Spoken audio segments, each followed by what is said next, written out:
नमस्कार, मैं हूं आपके साथ साक्षी और आपका स्वागत है हमारे विशेष कार्यक्रम में, जिसमें मैं चर्चा करूंगी एक ऐसे मुद्दे के बारे में जो उत्तर प्रदेश की राजनीति में बवाल खड़ा कर चुका है। एक ऐसा मुद्दा जो हाल ही में डिप्टी सीएम केशव प्रसाद मौर्य ने खुद उठाया है। हाल ही में केशव प्रसाद मौर्य ने मुख्यमंत्री योगी आदित्यनाथ के बटेंगे तो कटेंगे नारे पर अपनी प्रतिक्रिया दे डाली है, जिस पर लगातार हर कोई, यानी कि विपक्ष की बात करूं तो वो सवाल उठाते नजर आ रहा है। और अब इस वीडियो में हाल ही में केशव प्रसाद मौर्य ने जवाब दिया है और अपनी प्रतिक्रिया दी है। एक रिपोर्ट के मुताबिक उन्होंने ये कहा है कि नारा भारतीय जनता पार्टी का नहीं है। मौर्य ने जोर देकर ये कहा कि विपक्ष इसे बेवजह तूल दे रही है, जबकि वास्तव में भाजपा विकास के नाम पर चुनाव लड़ती है और जो भी वादे करती है उनका जनता के सामने हिसाब भी देती है।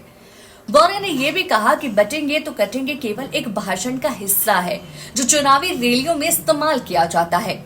इसके माध्यम से उन्होंने ये कहा कि भाजपा का असली नारा वो नहीं बल्कि ये है सबका साथ, सबका विकास और सबका विश्वास। ये नारा प्रधानमंत्री नरेंद्र मोदी द्वारा प्रस्तुत किया गया है और पार्टी उसी पर काम कर रही है।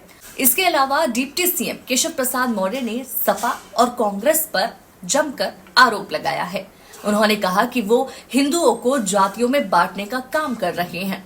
मौर्य का कहना है कि विपक्ष मुस्लिम समुदाय को एक नजर से देखता है, जबकि मुस्लिमों में भी कई वर्ग हैं, लेकिन तुष्टीकरण की नीति के कारण विपक्ष इस मुद्दे पर बात ही नहीं करता।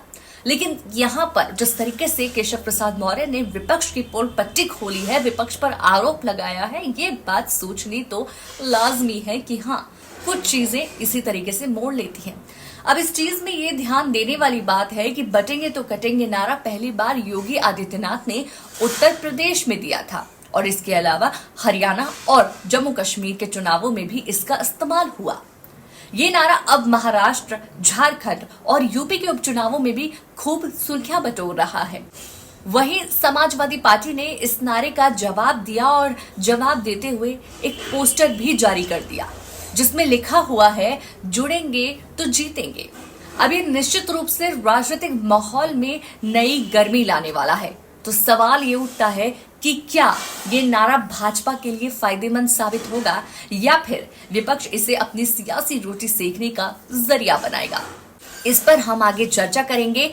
आप हमारे साथ बने रहिए, क्योंकि इन सभी सवालों का जवाब हम आने वाली वीडियो में ही आप तक पहुंचाएंगे। फिलहाल खबर आप तक पहुंचाई है कि डिप्टी सीएम केशव प्रसाद मौर्य ने किस तरीके से विपक्ष पर आरोप लगाया है और साथ ही उस इमेज को क्लियर करने की कोशिश की जिस पर विपक्ष लगातार उसे मुद्दा समझकर उस पर सवाल उठाया जा रहा था।